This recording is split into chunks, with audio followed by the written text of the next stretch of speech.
Mr. President. Yes. I have two questions, one serious, one not so serious.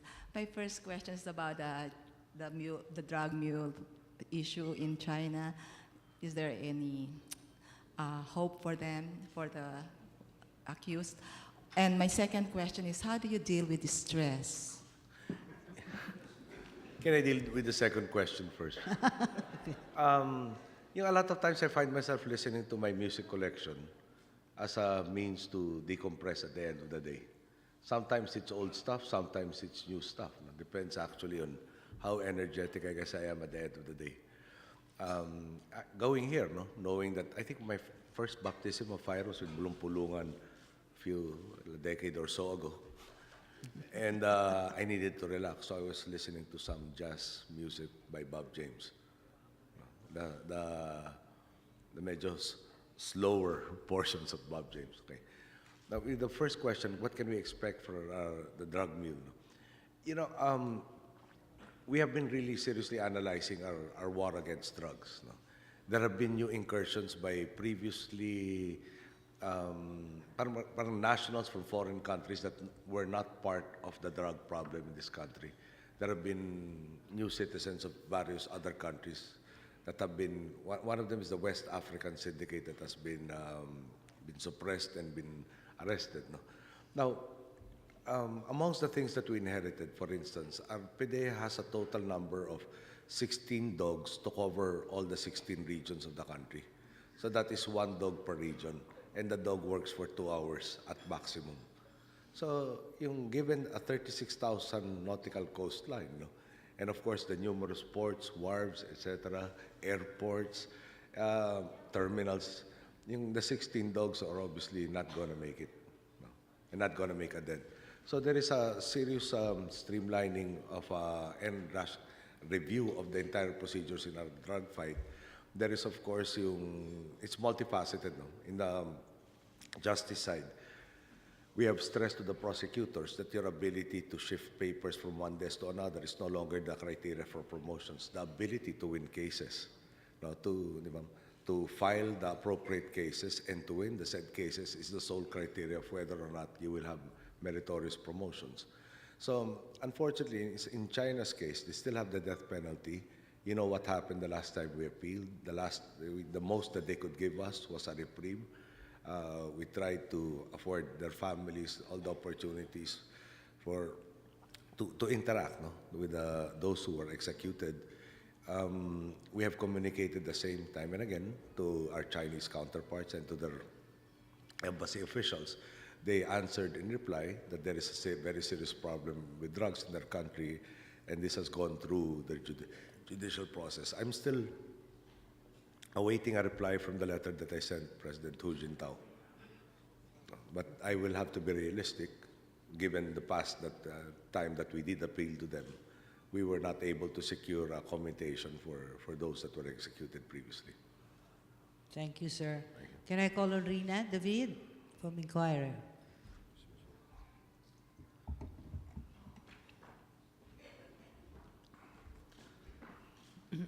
Sir. Good afternoon. Now that you have been able to file a case and prosecute the little girl, would you have new priorities for next year? And if so, what would these priorities be? Actually, there are 2 cases already that the government has filed. The second one was the PCO's filing yesterday with the Ombudsman with regards to the things that were unearthed during the Senate investigation. In priorities, I think they are not changing priorities. No? The very first promise that I had during the campaign was jobs, and it's still the economy that is still the priority. However, these things do not exist in a vacuum. They all interact. A judicial system that doesn't, shall we say, promote stability and certainty does not enhance the economic environment. Conversely, an economic environment that does not have a level playing field, no, will not see us prosper. But may I just say that this afternoon, in fact, in about an hour's time, I'm meeting with the economic team. And primarily, one of the questions that we will be addressing is how we are in a transition from before that the money of government or the public's money was being spent as if it were going out of style to now the transition to prudent spending has imposed a change in culture that couldn't happen overnight. So how do we maintain the safeguards and also at the same time or rather accelerating the process where disbursements by the DBM are actually utilized by the line agencies at the quickest possible time? I don't want repeats of what transpired this year. For instance, school buildings. During the SONA, we had a very few output, and we are now very close to the target that was set. I guess that's the essential point, no? That safeguards should be in place, but they shouldn't also be constricting, but there should also be a rapid transformation from spending it out of style to spending it prudently. Thank you. Are you happy, Rina? All right, Miss Julie. Mr. President, thank you for advancing our celebration by 19 days, Christmas. What do you have? If you had a wish list, what would you wish for Congresswoman Arroyo, Chief Justice Corona, and the MILF? Well, I think I answered in one particular question, hope springs eternal. Yeah. And in terms of Mrs. Arroyo, she was given an opportunity to lead our country for 9.5 years. I was in the opposition. I don't think she led us properly. Time is still present. Perhaps she can rectify what has been done by helping us really achieve the reforms, and the transformation of the society by telling us what exactly was done, how it was done, what were the loopholes that were exploited, so on and so forth. For the Chief Justice, and with all due respect, perhaps he can revisit the oath that we all in government have to undertake and remember exactly to whom he made the promise to and what was promised. For the MILF, perhaps, I think I understand where they're coming from. We are now in the stage that perhaps there's a different, it's really a question of semantics. It seems, I'm reasonably confident that we are both after the same goal, which is the attainment of a just peace. And that we are perhaps if it were a courtship, in the tentative steps of how to actually form that union. So they have phraseology that we are not exactly comfortable with. We have phraseology that they think is a little bit weak. But I think we are, in substance, we are on the same level, on the same plane, and we will get closer and closer to that meeting of the minds with everybody's assistance, of course. Thank you, sir. Thank you. Thank you. Sandy, you had a question? And then Sister Arnold wanted to ask a question, sir. Good afternoon, Mr. President, and an early Merry Christmas. I'd like to congratulate you for all the prudence that you've shown in, harnessing all our funds and keeping a tight rein on that. In the new year, what can we look forward to in terms of, pump priming the economy and government spending? I'm told, for instance, that the bidding for the Ang-Hari SLEX connection will be, there are 3, they're finalizing their bids, and I think we're very close to the point that we're awarding the same. I think that's January, if I'm not mistaken. I'll have to check with the economic team this afternoon exactly for the schedules. We are completing all of the studies prior to actually bidding the other PPP projects. The airport, especially NAIA 1, will undergo structural rebuilding. It's a 30-year-old building.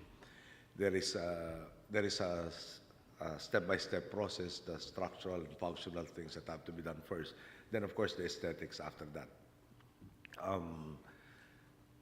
And I think I'll also be reviewing this afternoon. There is a plan, for instance, PPP, 45,000 schoolrooms by next year. We want to reevaluate how realistic that figure is and what are the still necessary steps to be done to be able to effect that. Now, if we get that in addition to the schools that were built this year, we are very, very close to meeting the 66,000 deficit, and all in a period of roughly about 2 years. But again, that has to be validated. Now, launching of all of the other PPP programs, parang the studies, feasibility, financial, etc., are supposed to be finished roughly about November, December for the first 5 or so. So after that is done, then we can already entertain the bids. I'm also going to be asking the economic team later. The initial target for the NLEX SLEX connector is 2014. No. So I want to know, and there's a new proposal that basically has a new route that will cost about roughly a third of the proposal which we already have on hand. And since we're talking billions, no, 1/3 for the new proposal really is worth investigating and examining. So a lot of, parang a little bit more accelerated spending. We're front-loading. We hope to, if the budget is signed by December 15, we hope to release most of it by January. So we front-load every endeavor the government seeks to do this year, or next year rather.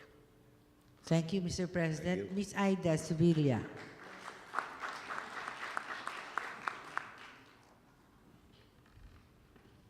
You may also ask about cars, Miss. She's the one who writes the motoring column I in see. Inquirer, sir. Yeah, okay. Mike. What's your dream car? What's your dream I car? put it on hold till 2016, July 1. And their models might be entirely different by that time. So rather than hope for something right now, I'll just look at what's available roughly about June 30, 1 p.m. in the afternoon. For the present, what's your dream car at present? You know, I've really learned to live with what I can have. So since I can't have any sports car that I really wanted, so I'd rather take it out of my consciousness and lessen the frustrations that I have. Okay, thank you. Mr. President, as the new year approaches, people are wondering if you're going to reshuffle your cabinet. Are you happy with your cabinet at present? I'm very happy with the cabinet now. But at the same time, all of us are human. We are all imperfect beings, and there is always room for improvement. And if the day comes that any member of my cabinet, or myself included, says, we're so perfect, we know it all, there's no improvement, then I think that's the time we should all be resigning, because we'll be dangerous to the people at that point in time. Thank you. Thank you. Thank you, Ida. May I just ask the question, sir, before Sister Arnold? How is the rebranding of the country coming along, sir? The Mon Jimenez has reported that there's been a presentation by, I think, eight entities that had that gave their particular treatment of the rebranding. This will go under tremendous study, a lot of focus group discussions, and a testing before we do launch it. Yes, sir. Thank you. Thank you. Sister Arnold, where are you? You. This is a special privilege, sir, because, You well, want- she's not a member of the corps. She's my classmate. Faster to walk so many times a day. Yeah, that's a special privilege. Mr. President, I'm very happy that you are very hopeful about the peace in Mindanao. It seems to be a light at the end of the tunnel. Now, meanwhile, I'd like to know, does your administration have any program for the internally displaced people? I will have to consult my notes, but yes, we have taken care of about 700,000 or so individuals in the conflict-afflicted areas. There have been, Vice Admiral Pamo would attest to the fact that whenever there are any operations, the concern for civilians who might be caught in the crossfire is first and foremost in our minds.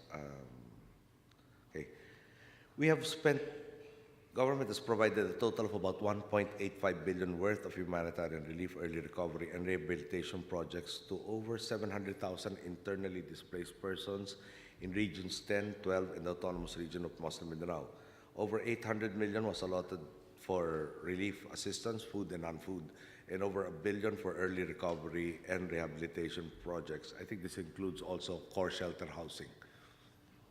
Thank you very much, Mr. President. Yes, sister. Thank you. Now, last but not the least, Miss Domini, where are you?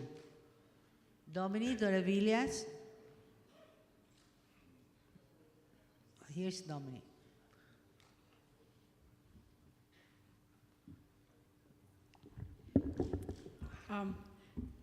Sir, what do you think of the proposal to change the name of EDSA to Cory Aquino Avenue? I don't think it's necessary. Okay, thank you. So my next question is, your approval rating continues to be high despite your relationship with the judiciary, the political drama caused by the former president, and the incidents of interruptions of the peace talks. To what do you attribute your high rating, sir? Parang po, alam naman ng taong bayan yung problema ang hinaharap natin.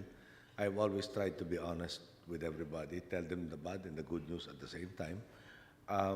Realistic naman po yung expectations. Alam po niyo, nung inuudyok tayong tumakbo, 2010, ang dami yung mga unang grupong dumating, nagsabi, alam naman namin hindi mo kayang solvein lahat eh. Pero yung tumuko na tayo na mag-umpisa tayo magkaroon ng solusyon sa mga problema yan, malaking bagay na. At hindi ka namin iiwan. At yun naman yata ang pinapakita nila. Kaya parati ko sinasabi, nando po sa ating saligang batas, pero talaga ako, kinikilala ko po ang boss ko, ang taong bayan. Ang boss natin na nagsasabi ko ng direksyon natin. So yung approval and trust rating comes from the fact that I think I am speaking for and really trying to realize the dreams of the vast majority of our populace. Thank you. Thank you. Thank you, Dominic. All right. Did I miss anybody that I promised could ask a question? They're asking me to ask about your love life.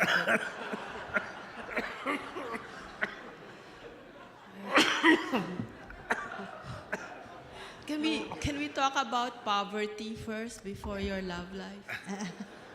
You have, Somehow they're interrelated. People were saying that amelioration is not enough what you've done. So before your love life, but you know. Poverty. Yeah, absolutely. I think, let me know, yung kahapon in your paper's headline, I read it twice. Sabi ko, tama kaya ito nabasa ko din. I just wanted to make sure I understood it. And amongst the criticisms were, we have not been able to reach the second half of those living below the poverty line. And that's true. But what they failed to mention was we started out with only 800,000 families of the 4.6 million families. And in a period of roughly about a year and a half, now we're now 2.3 million families. So that's close to 300% increase from those that were assisted by government. But I guess it's really a question, when you look at a glass, so is it half full or half empty? The writer chose the half-empty approach. Pero parang hindi ba natin masabing tama yan? And then there are other programs. So will be groundbreaking, for instance, the very first unit. These are medium-rise buildings for the informal settlers living in the National Capital Region, living in the danger areas. It's a 10 billion program for the next 5 years. It is designed to assist about 120,000 families of the 560,000 families, informal settler families in the NCR. And on top of that, about 30% of the 560,000 are supposed to have indicated interest, if not acceptance, of a Balik Probinsya program. The significant difference is the previous Balik Probinsya program entitled them to 45 square meters, which is basically a house and a lot. Our program seeks to be able to lend, government will lend these families about 2 hectares in land that they can cultivate and be the source of livelihood. So it has attracted about 30% of the 560,000 families. I'm sorry, my mental calculation abilities are a bit dull today. I cannot give you what 30% is. But and then there's so many other aspects of the poverty eradication program. Education, for instance. Yung TESDA is gearing up that when our students, yung conditional cash transfer program is designed to keep students in school. Our hope is that even if they just finish high school, then they will already have a marketable skill from where they can earn their livelihood. We are asking, we have directed DOLE, CHED, TESDA, and even DepEd to synchronize their actions. DOLE has labor forecasting, which basically says what jobs are available in a given period of time. So I think they do it every 2 years. They will advise both CHED, TESDA, and TESDA to say that these are the places where there are increasing potentials. Hopefully we can guide our students to courses that will provide them with jobs as soon as they graduate, instead of the current practice of enrolling in a course that is hot and then graduate when it is no longer the hot industry. One of the goals also is in the PhilJobNet website of DOLE, you have 50 to 60,000 jobs that go unfulfilled every month, and primarily it's a skills mismatch. So what we're hoping to do is match the skills with the jobs that are readily available and have a decreasing number of opportunities there, or a diminishing number of unfulfilled job openings in time. We have deployed about 20,000 nurses nurses and midwives under the RN Hills program that addresses the issue of 40% of our populace never getting to see a health professional. That has been deployed just in this year. About 20,000 nurses who serve in barangays where they come from and which were previously unserved. There is a whole list of activities and funding that the Department of Health and PhilHealth have been doing. I think we've already enrolled something like 5.2 million family beneficiaries of the bottom quintile in PhilHealth. There's massive improvement of rural health facilities and also the existing government facilities. I don't have in the peso values, but they are substantial sums. In agriculture, Secretary Alcala is present, and what he did, for instance, was to improve our rice supply, was to improve the marketing skills of upland rice farmers, amongst others. So, and again, both food security in terms of rice and also to degree corn, but more importantly also in providing them opportunities for high yielding or high value crops as an augmentation to their income. And then I can go on and on and on. But we'll be meeting with the groups that met. Our feedback from them and from my secretaries was that wasn't really the tone of their discussions in the statement. But I think we'll clarify that in about a week or so when the participants of that summit have agreed to a meeting with us. Thank you. Yeah. Mr. President, Joan, What was did you the want to second ask? The love life. It's unlike poverty, it's not being addressed.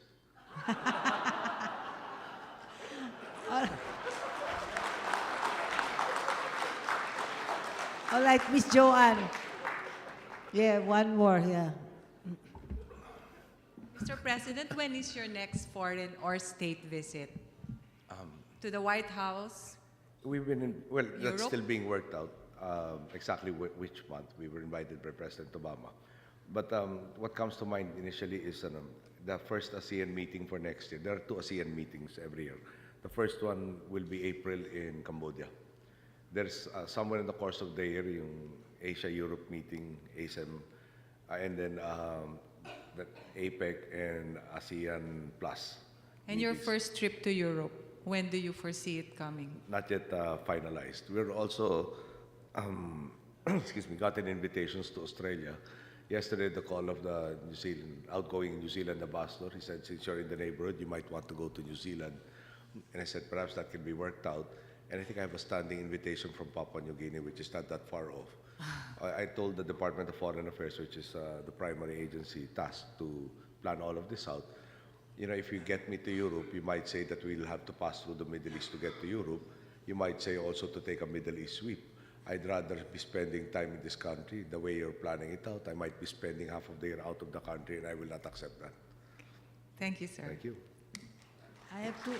I just have 2 light questions, Mr. President, that they wanted also to ask. Do you enjoy air travel now? Do I enjoy traveling? Yeah, traveling now. Not really.